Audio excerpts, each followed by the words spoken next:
welcome to the Catch-Up Corner, where the goal is to catch up on all of the things.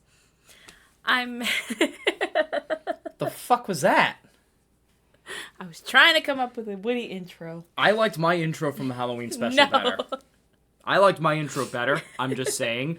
If you're going to do that, maybe I should just take the intros from now on and you do the outros. I'm Meg, and this is Benson. Hi. And we are your hosts on this podcast. Tragically. It's my ex-fiance, everybody. Took her long enough. So, what are we doing today? We are talking... Oh, let me talk. I will not let you talk. This month, we are talking about Jim Henson Productions. I really want to emphasize productions. Not everything we're going to be talking about was worked on by Jim Henson. He did have some hands, but... He did have some hands in it, but not everything. Some of them we're going to be talking about were made after his death, and some of them he just wasn't able to work on. Or during. So that's where I'm going to step in, because you don't know much about this. Don't you roll your Muppety ass eyes on me, bitch.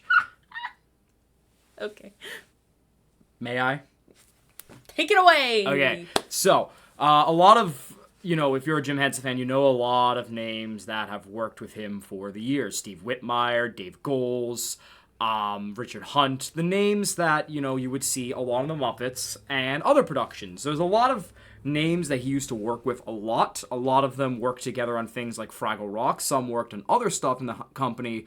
And also his son Brian Henson was involved in a lot too, because he was so passionate about everything and learned from his father.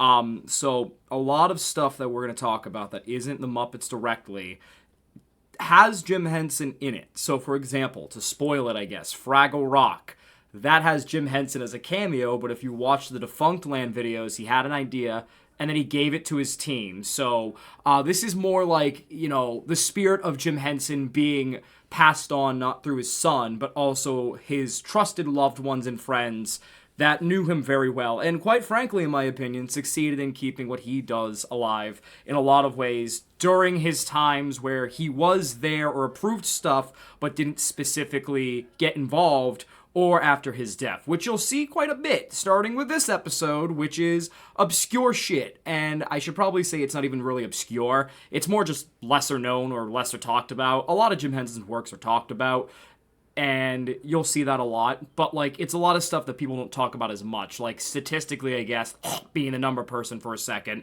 if you look up some of this stuff, they're not as well known or watched on the Jim Henson Company channel. So, yeah, we'll get right into that. Yeah, so we'll be talking about 4 different projects for this one. I want to talk about the commercials first. I feel like we're going to have the least to say about those. I mean, they're cut and dry. They're like his first projects before he ever got started on his main stuff. They're actually some of the very first appearances of Kermit the Frog, especially. Wilkins and Wontkins are very popular ones, but yeah, I know a lot about them. But do you want to explain what the commercials are? They're fucking commercials. But what do you want me to say? Jim Henson goes on a grand expedition of letterbox quality to talk about Clausen's bread. If you don't know what the commercials are, they're literally what they sound like. They are commercials featuring different products. Typically, though, it follows the formula of one person or one puppet talking about the commercial, and then another puppet either getting blown up or thrown out the window because he doesn't care about the product. Exactly. It's wacky hijinks of the time that are personified as puppets, and it's great shit. It's really great. Okay. Wilkins and Wontkins are, obviously, shut up, I'm talking now. Now you got me started. Wilkins Coffee, Clausen's Bread, some off-brand stuff. He definitely reused gags a lot of the time in later commercials for different products, but Wilkins Coffee and Clausen's Bread especially are well-known. Clausen's Bread having some great appearances by Kermit the Frog, suffering several demises, like when he's hanging out a window going, "Help! Did you remember the Clausen's Bread? No!" And he shuts the fucking window down on him and makes Kermit drop to his demise. Very much Dark Souls style, so yeah. Great times, nonetheless. Very effective commercials, actually, because that type of comedy was very popular back then, and this is the type of stuff that sold, and it's brilliant, and honestly, it's the type of commercials that are making a comeback now. That's so interesting that you say that. Why? Because I don't think they were effective. Well, you're stupid. Hey, You're we're being wrong. respectful. No, we're not. Yes, I will we not are. have Wokins dragged through the I'm mud. not dragging them, though. Dragging their velvety asses through the ground, through their coffee.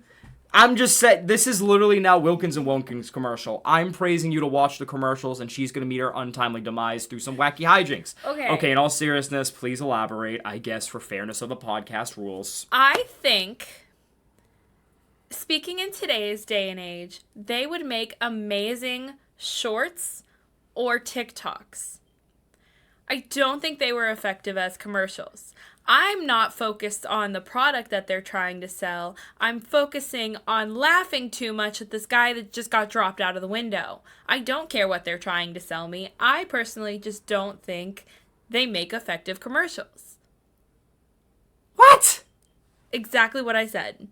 No. I don't think so. I'm sorry. Those type of commercials are making a comeback now, and you're so wrong for it. You're so very wrong. Like, this is the type of shit. This is the type of shit. This is the type of shit that Nintendo and Sega used to do all the time, and those were effective back in the 90s. They obviously advertise their stuff as being great, but it's about crushing the competition and the naysayers. This is old school capitalism at its finest. Cutthroat. Let me finish. No. Cutthroat capitalism at its finest, if we're gonna be capitalistic pigs. Cutthroat at its finest, shit-talking the rest of the company, and he wasn't even truly shit-talking the other companies and other brands, he was just shit-talking people that didn't like it or were naysaying it and didn't want to try it. He brought something new to a time where, like, film and television really needed more advertising geniuses, and it was great. I'm not saying they're bad. I just don't think they're effective as commercials. They are so effective as commercials.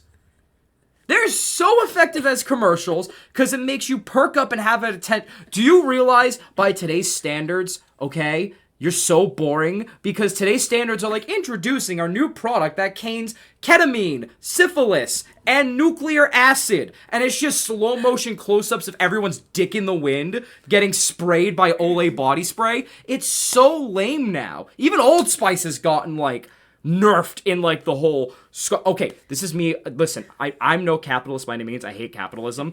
But let me just say, if you're gonna sell a product, it has to be fun and whimsical. You think people cared that Old Spice focused more on the memes than their product at times? No, but that's why Old Spice is an effective brand right now. It's not going to be in the future, but that's every brand cycle. Clausen's Bread and Wilkins Coffee, and also Muncho chips are... Muncho's still alive. I sell it at my store.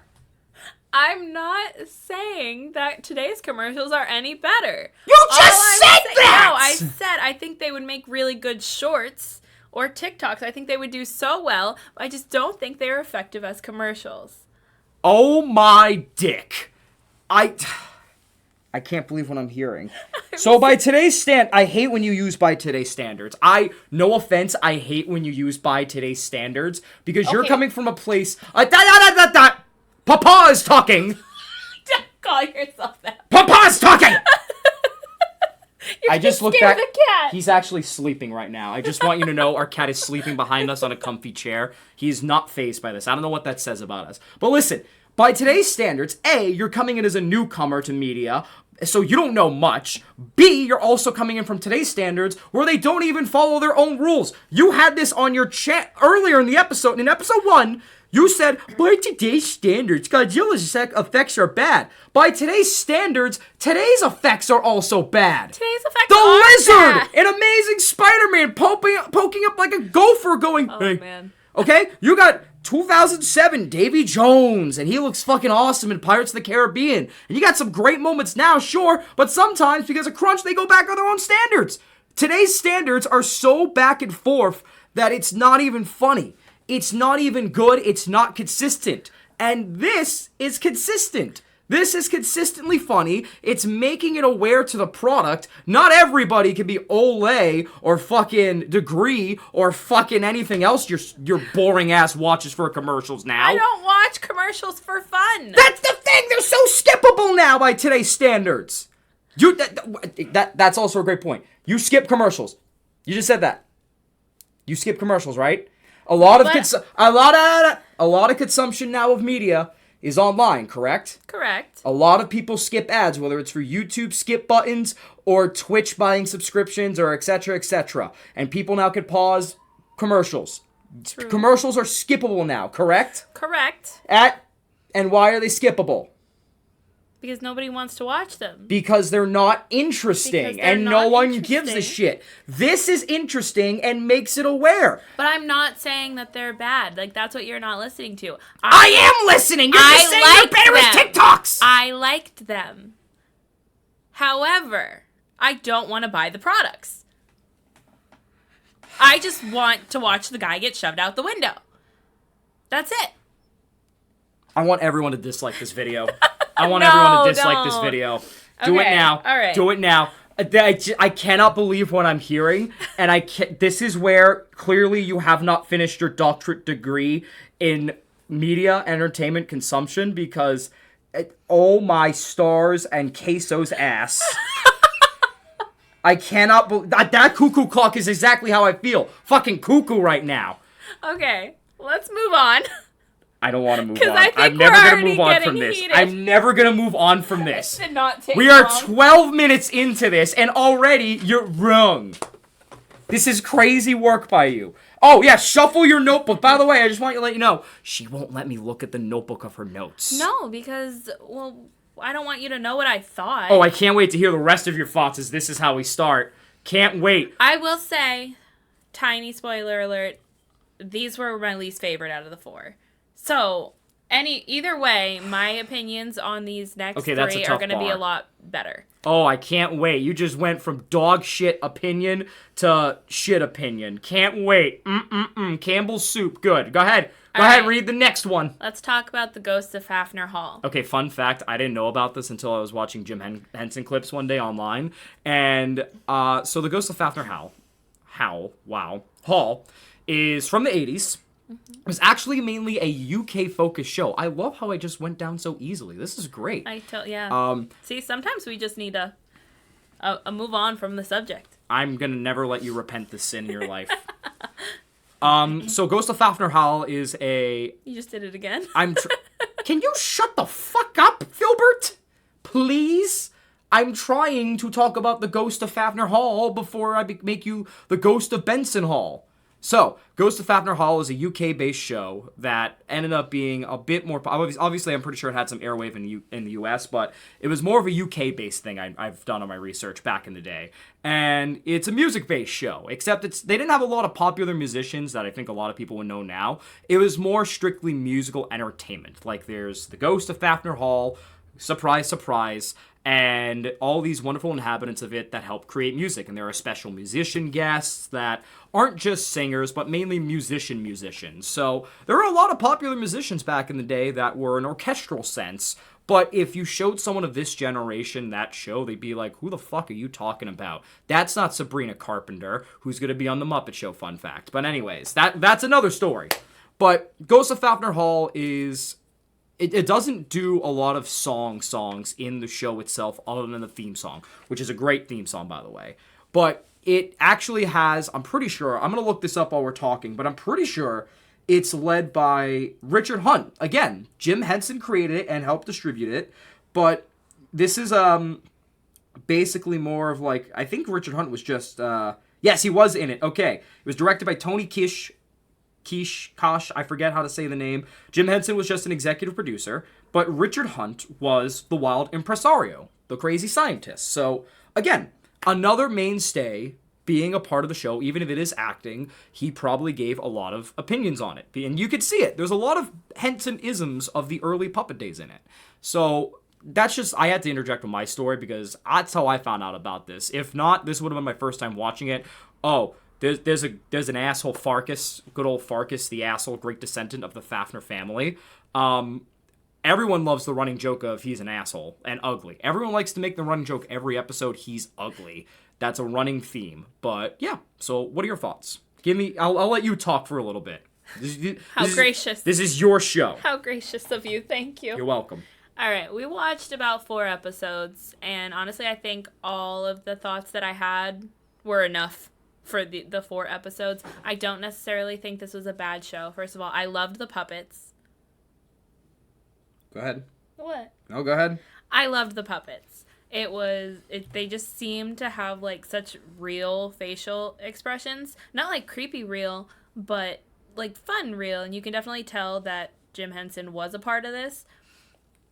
It also just feels like... I've never seen the show before. I hadn't even heard of it until Benson talked about it. But there's just something comforting about the projects that Jim Henson has worked on and is a part of. It just feels like you're sitting down and you're just watching, like, coming back to a favorite show or hanging out with an old friend. There's always something that's so comforting about being in the worlds that he is a part of creating.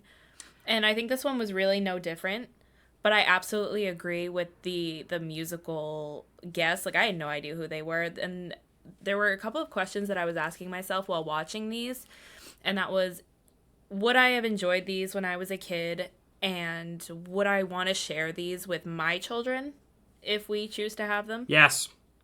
And I don't know if I would have enjoyed this when I was little, because I did love music, but this was more of like a classical music show where you're listening more to the vibes, the harmony, the melody than like actual words. And I was more of like a lyric-based kid. Yeah. So I don't know if I really would have loved this.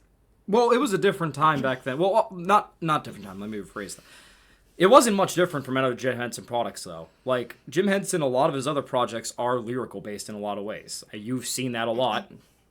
But the main thing about this, and there is an uncanny vibe to the show, I will say, because there's not a lot of instrumental music cues other than what they show for their musical segments. A lot of this is like bells and whistles and uncanny. There's a weird uncanny vibe to it with how real the puppets look and how shiny Farkas's sweaty ass head is. But it's a good uncanny where it's like, damn, I feel like I saw this in a fever dream. But again, that's a lot of puppet shows from like 80s and 90s, which isn't necessarily a bad thing in a way. I do think, honestly, I do agree I may not have liked this as much as a kid, but that's also because I was focused on Bear in the Big Blue House, Wubbulous World of Dr. Seuss, and Pokemon. A lot of those shows. I was very action-oriented for a while in some cases when I started growing up. I think the show still has a place. I just feel like it's also a place in music classes. Yeah, that's fair. Like, I think it's still effective for what it does, though. Like, it's a very good show, and it has a lot of the Jim Henson isms. Weird, obscure, slapstick comedy, yes. Weird puppets, yes. Guests that'll keep you turning at every turn, as our friend Connor is here during the recording of our episode. But at the end of the day, it's a good show. It is a very good show. Yeah. I still think it's effective.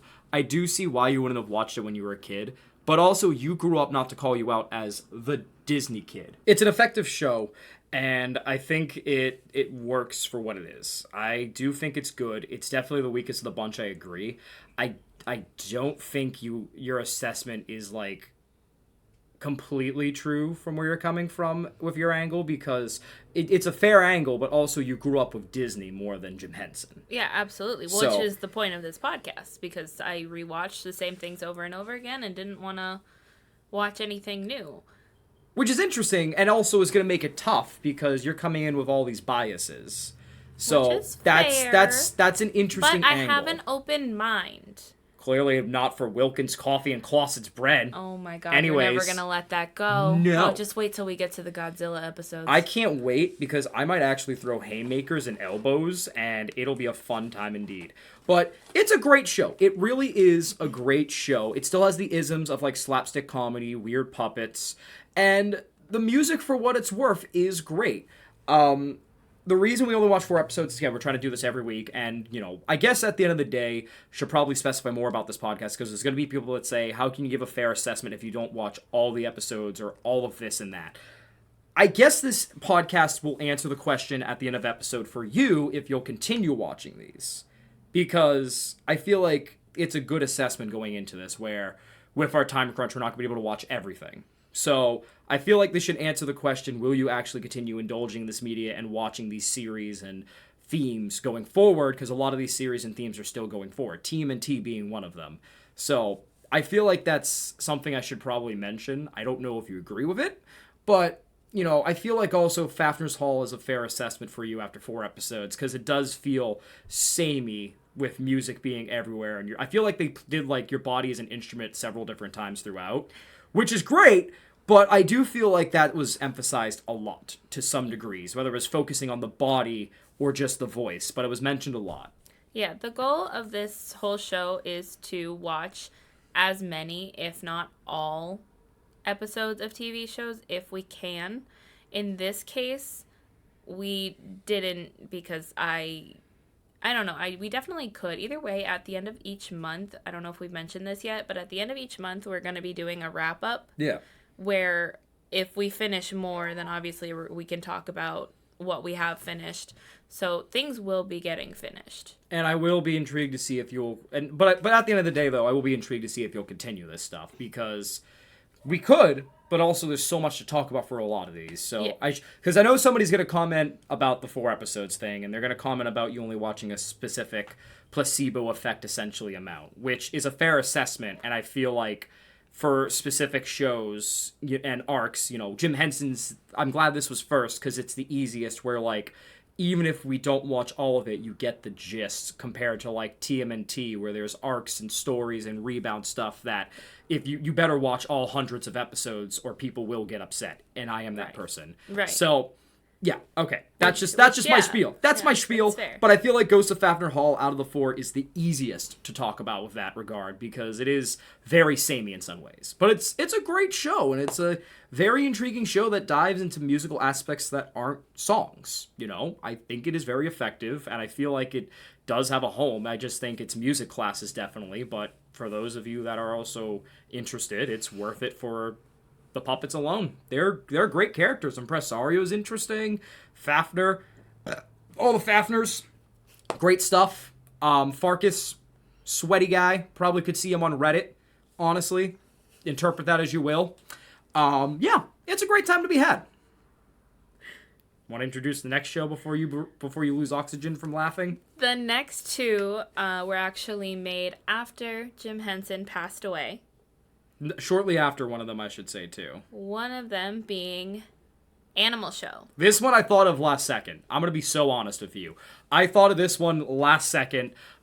This one is headed, in puppeteering-wise, by Dave Goelz, who you may know a lot of for, like, Boober, for example, from Fraggle Rock. And you hear it in his voice, honestly. He has certain isms in his voice where, like, you can tell right away, if you're an experienced fan, like, hey, that's Boober. Love that guy. Like, you can tell right away, especially other ones, like Steve Whitmire and Richard Hunt and all of them. But this was an interesting show that I thought of last second. I was like, oh, yeah, maybe she'll like this. So why don't you explain this one? So it's pretty much what it sounds like. We follow some animal puppets, and they are explaining... Every episode focuses on 2 animals. Wait. You should probably say the animals we're following. Show some respect to the polar bear named after me. The polar bear named Jake? Yes. The one that looks like the Coca-Cola bear? Show some respect! Introduce the host, why don't you? You wouldn't want them to look at you and go, oh, here's this white woman coming on stage, talking about books again. Isn't that what you say? Show some respect to them. Introduce them right. Why don't you introduce them? Because I forget their names. Oh! The gall. Stinky, the skunk, and Jake. How can you forget Stinky? I didn't want to stereotype the skunk. They stereotyped it for you! Stinky is voiced by Dave Goelz, by the way. Either way, every episode focuses on 2 animals. They have some songs, some special guests, and some live action videos inserted in there to teach kids more about animals. What did you think of this one? It's cute. It's very cute. As someone that loved animals growing up, this was up my way. I grew up with VHS tapes. I don't know if anyone knows of GeoKids from National Geographic. I grew up watching those at my grandmother's work a lot. I had my own VHS tapes. I also watched Stanley on Disney Channel. I loved animals like I still do now.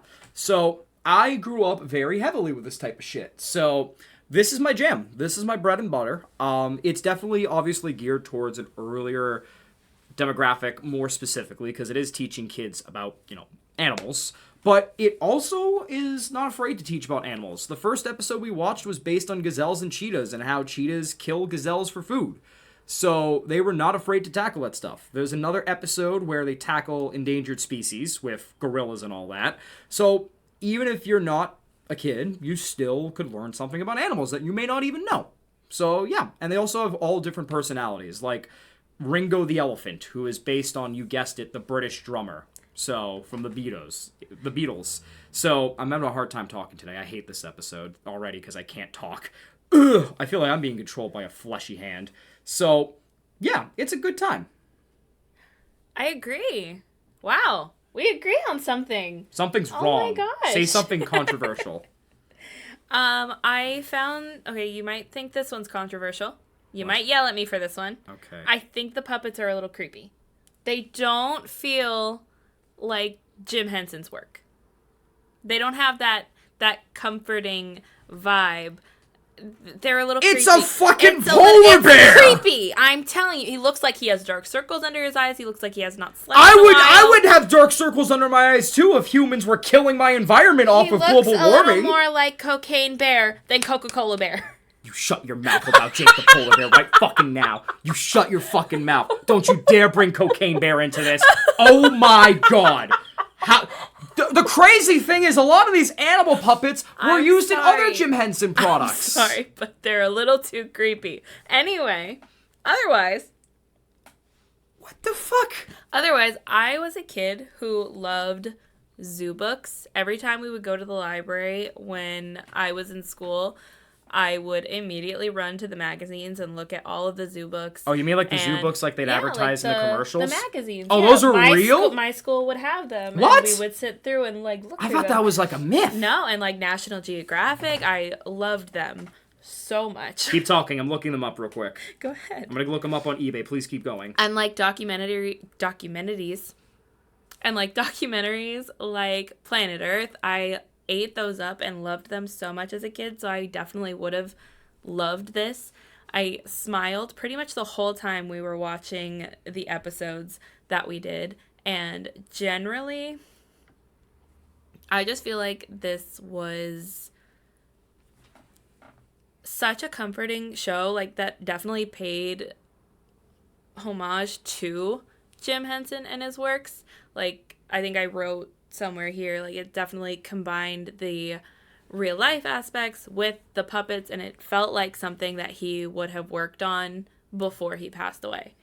Yeah, there was some clever jokes in there too that felt like his.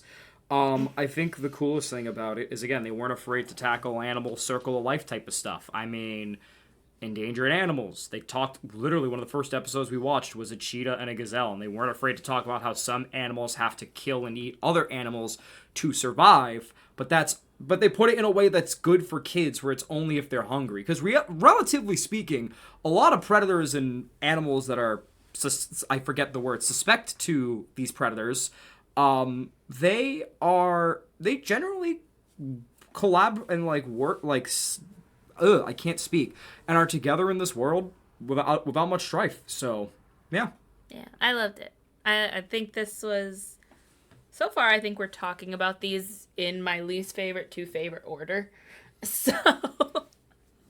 I can't believe Wilkins' commercial is the least favorite. I know. This is sorry. horrifying. I'm sorry. No, you're not. I'm a little You wouldn't have said it. You wouldn't have said it. I'm sorry. If you were I just don't think... I didn't say they were bad. First... You diss Wilkins Coffee and Clausen's Bread. I don't even know if those companies are alive anymore, so you just I don't think you're so. pissing on their grave. Well, maybe there's a reason that they're not alive anymore. Don't you fucking blame Jim Henson for this. I'm not blaming Jim Henson. You're blaming Jim Henson. Oh boy, here we go. Kermit the Frog hung from a window to advertise bread. And you're over here trashing his work. And you're pissing on Jake the fucking polar bear. You're pissing on Stinky the skunk. You're pissing on the fucking eagle. You're pissing on all the animals. You're a piss bandit today.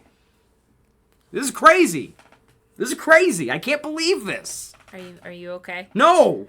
Are you gonna be okay? Never. Are you still mad? No, I'm mentally unstable. You're mentally unstable. Always. But Honey. It's gonna be okay. No, this is crazy. In reality, I'm okay with these opinions, but anyways, I have to build up dramatic effect. Do you really though? Yes, absolutely. Drama sells. Just ask Logan Paul. Ba-da-ba-bum. Fuck that guy. Do we want to talk about the next one that I'm gonna guess is your favorite? Do you have anything to say else about Animal Show? Like, what was your favorite animal? As our animal's making noise behind us getting comfy. Isn't that right, Pinky Boo? He's in the beanbag chair. He loves that chair. Okay, I also have a question for you. Would you say you thought the animals were creepy because of the bee? Because the bee puppet. No, I liked the bee puppet. Really? I was okay with the bee puppet. I'll be honest, I thought that was the creepiest of the bunch. Really? Yeah. I like the armadillo. The armadillo? Oh! That's not an armadillo. Hold on. The anteater. That is not. That was not an armadillo. I was gonna say she's an anteater. I forgot. And they're kind of in the same family, right? That's crazy. Listen. They don't go into the deep scientifics about it. Okay, so they just go, "Here's this animal." I feel like she was the only one that wasn't creepy. Really? Yeah. I feel like that would have been creepy. No. Because like the wide, soulless green eyes. The bee was a little creepy, but I feel like the anteater was the least creepy. I mean, yeah, pretty much. That one is the least creepy of the bunch, actually. I think also compared to like okay, I can't find who the animal bright, was. colorful background, like the puppets seemed a little dull. What? Yeah. Really? They seemed a little like dull in color, and maybe that's what made them look so creepy. Really? But like the background was beautiful. And then the puppets, I don't know, they just didn't have the spark. Interesting. That I'm so used to with Jim Henson's work and the puppets that he has used and created. Well, I did just also look up another one, by the way. I didn't realize this also. This is important. The co-host, Jake the Bear, is played by a very important voice that becomes the staple of this company for years until he's eventually let go. Steve Whitmire.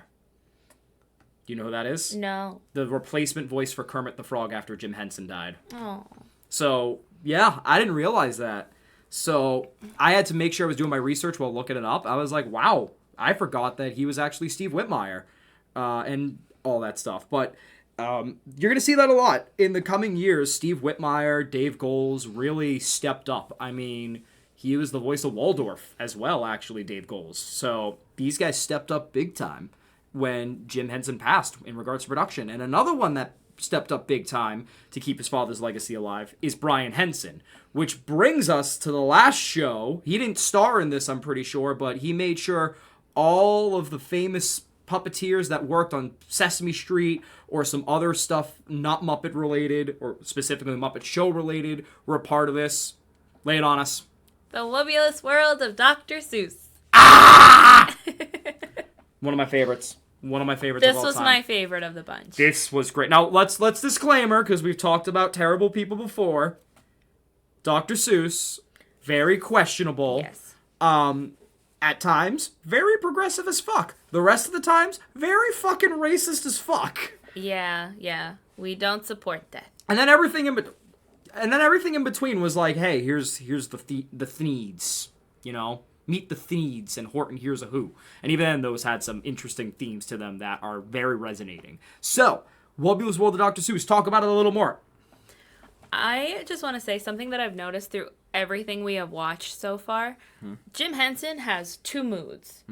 One is super whimsical and bubbly and fun. And the other is more like high fantasy, cozy, kind of warm, but more like dark and calm. And this one definitely falls into the first category where it's fun and whimsical. And it definitely brings to life. I think they did such a great job, first of all, not only encapsulating Jim's energy through everything, but also bringing the world of Dr. Seuss to life and really creating just like a fun mix of both. Yeah. I am so sad that I did not know what this show was when I was younger. I didn't know what it was. It was on Nickelodeon. Benson and I actually started dating, and actually it was during the pandemic. We had both gotten sick. With COVID. With COVID. And at 2 a.m., neither of us could sleep. We put on some of the Wobulous World of Dr. Seuss DVDs. That's because you got it for me as a Christmas gift because I kept talking about it. So and you got like a bundle of the three, two of which were... I only owned 2 DVDs of the Wobulous World as a kid, okay? It was the blue one that had Yertle the King, and the other one, which had, my God, I'm blanking on it. I think they were on the same DVD, but I could be wrong. But the other one, I think, had The Grinch Meets His Max and Halfway Home to Malamuru. So I only really watched 6 episodes. 2 or 3 were from Season 1, and several were from Season 2, which, disclaimer, we should probably mention are different vibes, but we'll get into that when we talk about each season as well. So, go ahead and continue your thought. Yeah, so it would be like 2 a.m., we would have the DVD going over and over again. And it was like when it's like 3 in the morning and you wake up and you see George Lopez. No, watch out now, watch out! And that's literally just what it was. We both were sick and we would just wake up periodically through the night and it's the Cat in the Hat staring at you. Or, in one episode, The Guest, featuring the Grinch, you wake up and you hear the Grinch go, "Hey, get out, get out, get out of town," just waving his fucking fingers in your face. Just imagine that, being sick and a fever dream, and you wake up and you hear, "Hey, get out, get out." Oh my God. Dad, is that you? So really, I didn't watch any other episodes past that because at some point, I just started to get annoyed. Because we were watching the DVD over and over again. And 2 of the episodes had the Grinch. It was the song, the Zubblewump song, the Song of the Zubblewump, which was, I think, the Grinch's canonical first appearance in the series, and then the episode that follows immediately after The Guest. I forget the 3rd episode. What was the 3rd episode? The one with the egg. No, that's Zubblewump. Oh, yeah. So it was the egg. Yep. We just watched this one recently. The birthday episode. Oh, Birthday Moose, that's right! With Thidwick the Moose! Yeah, we watched it over and over again. Oh my gosh. Yeah, those episodes were fire. But... And maybe it's my bias because I had so many of those episodes watched in my head, and it's a sleeper agent thing. Those are my favorite episodes of the bunch. Out of all 20 episodes first season, and out of all 20 episodes second season, those 3, especially The Guest, are my favorites. Not to throw that out there, I guess. But The World. What did you like about The World? I mean, it definitely, first of all, the puppets are much more like Jim Henson's work in this one. Oh, yeah. Rather than Animal House. Well, I mean... They weren't as creepy. I mean, you're taking these whimsical characters of Dr. Seuss. Well, actually, it's funny you mention this, because I was going to bring this up when we were talking about Wobulous World. So, I guess we'll talk about it now. The first season of Wobulous World of Dr. Seuss is more oriented towards families. Like, there are some weird, creepy moments in these episodes, if you are a kid. Like, Yertle planning to take over the land dictator style. Or the Grinch. Like, just the Grinch, to put it. Yeah. There are some interesting moments in there. And there are some adult moments in there. There's an episode where Seuss, who was a mainstay in the first series, had to deliver a package to a queen full of different items. And part of the journey is she takes an air balloon, and Horton's wielding it. And then he goes, "Unfortunately, we are flying so high into space that we will soon suffocate and die," essentially to put it. Like, there are some moments in there that if you're a kid, you're like, "That's horrible!" And even as a parent, you look and go, "What the hell is this?" And this is the same generation that grew up with 2 Angry Beavers. Which we can do a whole episode on how today's media is so much different than when we grew up. Very different. That'd be an interesting one. Yeah, we could literally just talk about that for hours, because I've noticed through watching all of these, some of the humor in these would not fly today. Oh yeah, and some of them are a lot more direct. Like Fafner Hall, when the alien's coming and she's like, "I feel in my bones," and Impresario's like, "When does she have bones?" Like, they're questioning their own rules of the world. They don't do that in a lot of media now, but. No. The first season is their own adventure. Like, The Cat in the Hat is much like the original book, where to quote Defunct Land, one of my favorite channels, he is a trickster god. He plays the story out for you, like the storyteller, which we'll also talk about eventually, too. Yeah. But, and in some cases, he is directly involved in the story. Some cases like that. In the second season, not only do they get a new voice for The Cat in the Hat, who actually is Terry Monster from Sesame Street, again, where a lot of Animal Show and Muppets Tonight went on with the Muppet main cast, This show took a lot of Sesame Street characters, like Prairie Dog's voice actress is some of the little cats in season 2. And I think some characters in season 1. Like, Sesame Street actors that are mainstays had a side role in these side projects, too. Like, Jim Henson made sure everybody in all of his projects had a side role in some way, and they all encapsulate what he wanted to do with things like Sesame Street or Muppet Show and the veering directions in very great ways. Like, you could see it a lot. You could see they still wanted to keep his legacy alive in as many ways as they can. But the second is more like Bear in the Big Blue House and all those other younger shows, and it's geared towards a friendlier, much younger audience, early kids, and you learn about things like the sounds all around us and some other stuff. Like, there's not an encapsulated adventure. There's multiple stories in an episode that all have a theme, whether it's food, watching, sounds, and all that stuff. And they also nerfed the dark tones sometimes of this world dramatically. Like, the Grinch is such a bitch in season 2, and I hate it. I know it's geared towards kids, but I hate it. Anyways. But yeah. No, but that's fair, because to take a vibe from season 1 that was geared towards family. Yeah. And then to just completely do a 180 and just make it geared towards kids, it's not as enjoyable. It's not. And, like, I will say this. I will say this as a grown adult. It's effective for younger kids. It's still effective with the format they did, but you can argue they went to that format because I don't think the show was doing well after season 1 to begin with, but you're not doing yourself a favor when you're doing the same thing, trying to capture an audience like Bear in the Big Blue House, who is dominating the same airspace. Because this was on Nickelodeon and Nick Jr. in the day. Mm-hmm. Like, I remember, I forget the name of the guy that's, I'm blanking so hard, who helped make Nickelodeon what it is. He said The Wubulous World of Dr. Seuss Season 1 was one of the best pitches for a show he had ever heard in his life. And it just sucks because I don't think the statistics show. It didn't have a consistent viewer base. It was praised a lot, but the issues were A, the dark tone sometimes, which was scary to some kids especially, and B, and I'm surprised you haven't mentioned this yet, the blue screen effects and how they would sometimes trickle onto the puppets or look weird. Interesting. I don't think I noticed. Really? I don't think I noticed. Like, there are moments, if you watch very carefully, and I guess this is like an attest to, like, me maybe, if you watch very closely, you could see the blue screen literally outlining around the puppets in some cases. It's interesting. Not a lot of people like the blue screen effects, but I don't think they're that bad either. Yes, they're low quality, but I feel like that's fine for this, because I feel like it somehow works for Dr. Seuss. I don't know if you agree with that. No, I think it definitely works. This one was my favorite of the bunch. Yeah. And I'm really sad that it didn't continue. And I'm also really sad that I didn't know about this when I was younger. But, like, to go back to it becoming more of a kid's show, like, I want things that I can enjoy alongside my kids. I don't want to just sit there and, like, sometimes kids shows today are so geared towards kids. Like Cocomelon. As an adult, I get annoyed by that after watching it for 2 to 3 minutes. Well, you could argue that it's not just a kid show thing, but it's more an overstimulation thing. That is also fair. We could also do a full episode on media and overstimulation. Like, there's a reason, other than nostalgia, obviously, as a factor, there's a reason our kid shows we say, quote-unquote, are the best. It's because they're not as overstimulating and flying all these different things in your face. You know what I mean?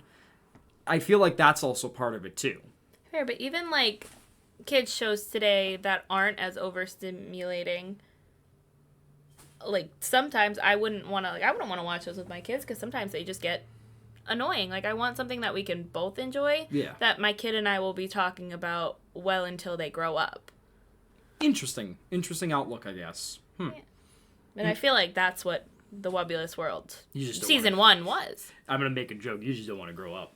I don't want to grow up because growing up is stupid. You pay taxes. Being an adult is boring and you have to work. Yeah, I don't want to work anymore. I want my fiance to get rich so that I don't have to work anymore. I'm sorry. I'm not putting my feet on FeetWiki. I can just be a stay-at-home wife and do nothing and not have to work, but, like, possibly work if I want to, because I don't want to give up working with my kids, but I don't want to, like, have to work. You get me? How is it how does it fall on my shoulders? You're the one that wants to be famous. You have an ass. All right. This is slander. Do we have any closing? Oh, I'm not done talking about Wobulus yet. We're not done talking We're about not done Wobulus yet. I have great questions for you. Oh, gimme. Who's your favorite character? My favorite character. There's a right answer. Oh, no. I like Morton. Morton the elephant The bird? elephant bird. What? I love... What is so good about... I mean, I'm not dissing it. I think he's a great character. So cute. Okay, I love him. Have you watched the episode yet of The Snoozer? No, I don't think so. Okay, so there's an episode that we should watch. Okay, first of all, are you going to watch more of these shows? Oh, absolutely. All 4. Okay, other than the commercials. Okay, the commercials, I think... Okay, I don't want to say you've seen one, you've seen them all. But... How many times can you watch a guy... Okay, you know what? I can't even say that. I was going to say. No, I can't even say that because I could watch a 10-hour-long loop of people getting blown up. For my FBI agent on my computer, I just want to reiterate... I mean puppets. I could watch a 10-hour loop of puppets being blown up. This is our 3rd episode. I don't want to be caught in jail. I almost went dark, so I'm glad I caught myself on that one. But, okay, so the commercials. So, will you be rewatching? Let's get this out of the way before we continue everything else. What about Fafner Hall? Will you watch more episodes? Yes. Okay. I want to see if it, continues on the trajectory or, if it has, a conclusion. Because there are, 12, 13 episodes? It doesn't really have a conclusion. Then is it worth finishing? Yeah, for the different antics. I mean, there's some stuff where, Farkas reanimates... the ghost, so that way he can use her as a haunted house attraction. And, all right. And here's the kicker about it. You know how he does it? He basically uses a talking skull to get wisdom and distract her, so she stays in her physical form for too long. So instead of being like, you're trapped and you're gonna be my haunted house attraction, he just chains her to a chair.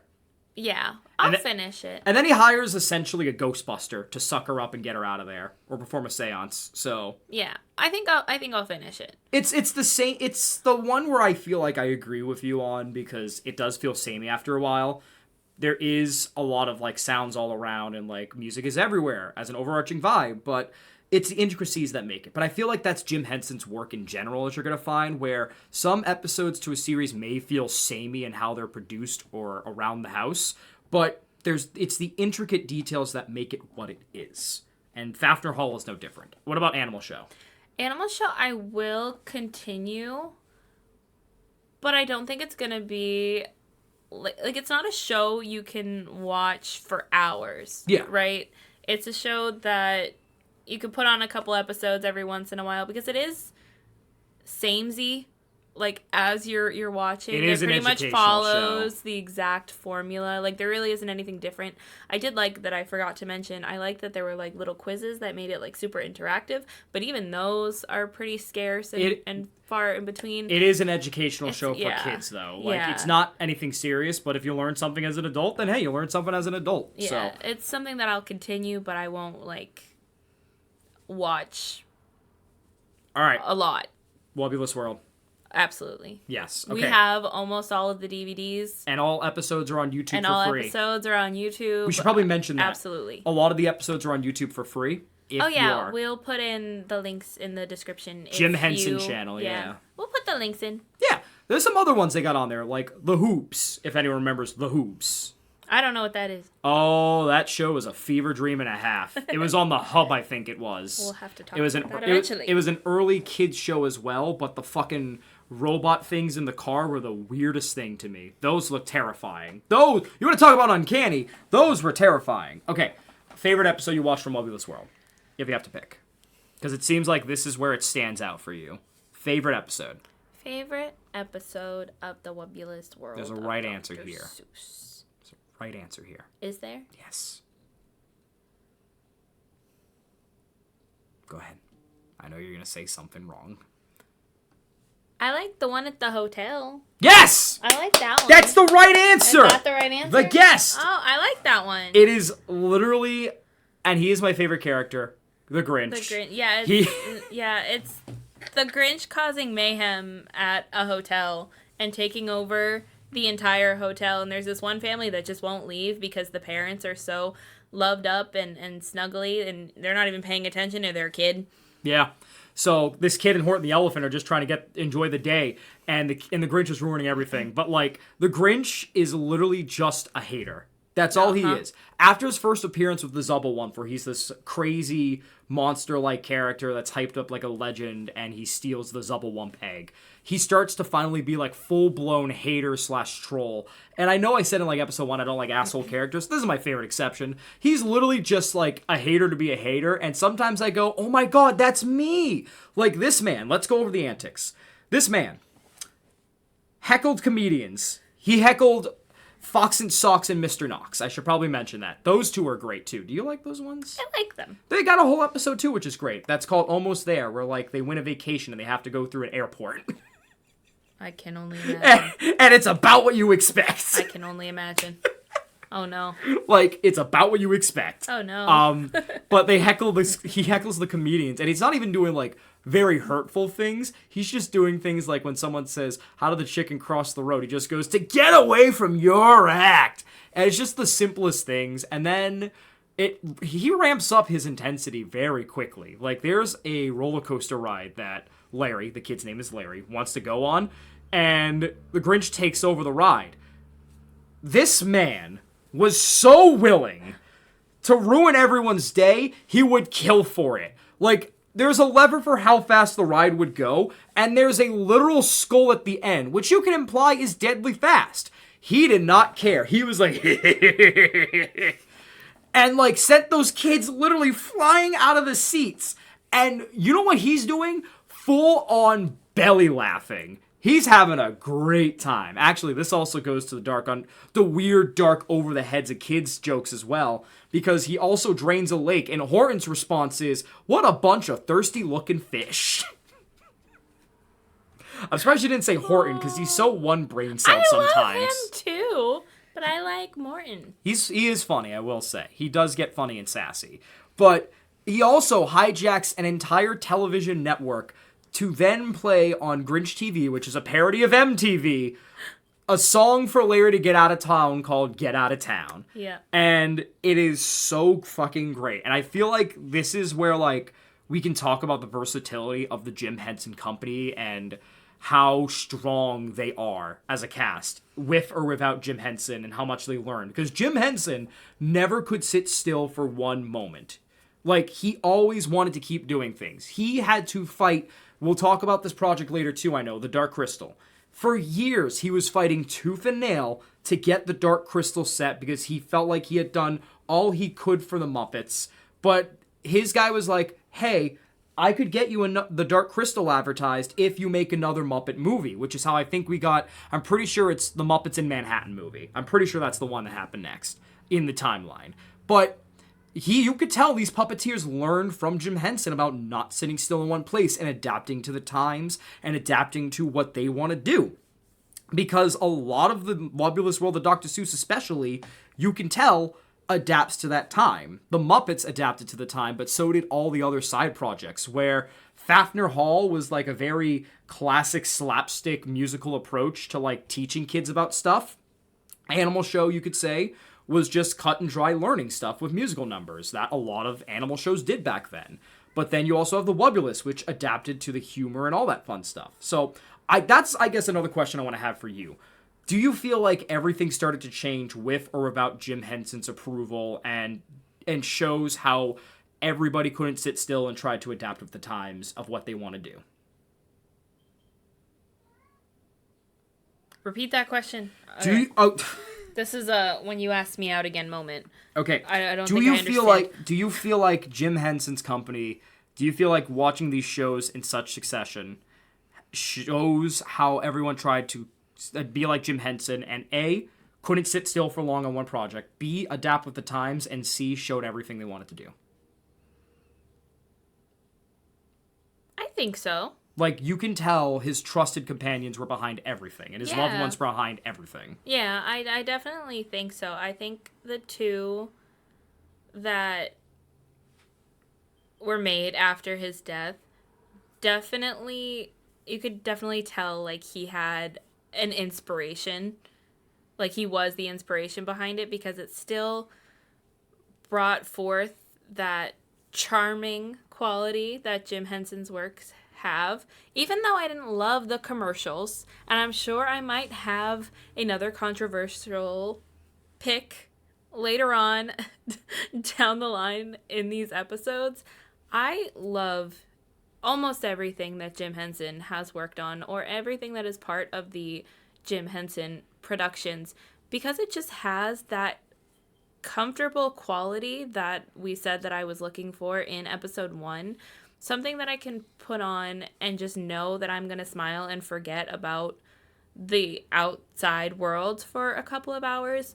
And it's just things like this that give me that.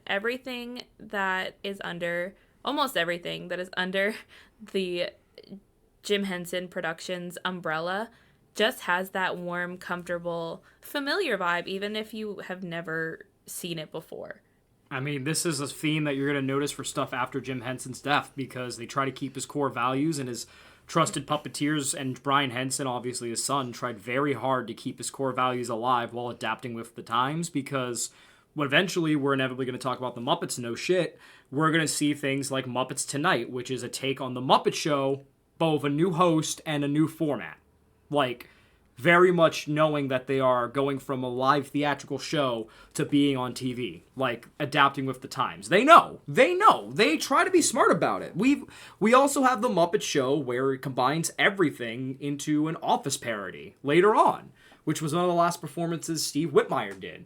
So, you are going to see a lot of these isms as we continue, I feel like. But yeah. Okay, give me the rest of your thoughts, your closing thoughts, all that stuff. I already know where I stand on everything, so... And you probably already do too, audience. But do they know? You need to tell them. I feel like me yelling about Wilkins and Wilkins. What's your rating? What's your ranking? My ranking? Your ranking. Wubbulous World. Wubbulous World is 1. And then yes. And then everything else is just tied for last. I can't rank everything because they're so different from each other in their own way. But I did. Well, you know what? You're a psycho, so... I can't do it, because everything is good, and comparing everything to how, like, they have a general Jim Henson core. Right, but core. your favorite out of the 4 is Wubbulous World. And then the rest I can't choose. But that's also because I have a bias to Wubbulous World, though. Yeah. So I can't pick. I refuse to pick, Your Honor, because I can't judge fairly, because Jim Henson's core value is in all 4, but everything is so distinct from each other and has its own strengths and weaknesses, it feels unfair to compare. I can't faithfully put a commercial above or below a TV show because it's a commercial. But Jim Henson was brilliant with those, and his humor and his core imaginative whimsy are full display there. So I can't do it. Fine. But I did love everything. I am a Jim Henson stan, so... Overall, I had a really, really great time watching all of these. I will continue to watch all of these, and if we end up finishing anything by the end of the month, we will give you an update in the wrap-up. Anything else you want to add? Hey, get out of town! Anyways, let us know your thoughts down in the comments below. And how wrong she is. And if you disagree with my opinions on the commercials, keep it respectful. Don't be like my fiance. I was respectful. Don't rewind, please. Do we have a question of the week? Did you watch any of these, and what's some other lesser known Jim Henson stuff that we might have missed? Because... What is your favorite Jim Henson puppet? What the fuck? Because we were talking about the puppet designs all episode. Okay, fine. Either or. Lesser known stuff that you like that we didn't talk about, and also favorite puppet. Favorite puppet. That's so broad, though, with stuff that we haven't even talked about yet. I know, but it's fine. Okay, what are we talking about next then, smartass?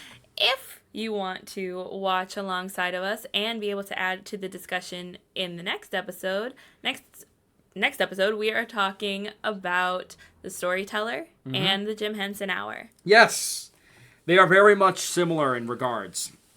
It's Jim Henson telling some great stories, whether they're original or based on legend.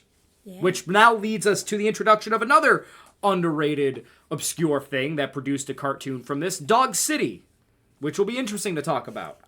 So, yeah, I watched that a lot, too, when I was sick and couldn't sleep sometimes in the last year. But it'll be interesting. They're very similar in the regards that there's a contained story that Jim Henson wants to tell, whether it's a legend or an original story. So we're going to stick with that theme, and we're going to roll with it. And if you don't like it, then who asked? So, yeah. Anything else you want to add? Thank you so much for hanging out with us in the Ketchup Corner. Make sure to answer those questions in the comments, and we will see you guys next time. Bye. Get out of town.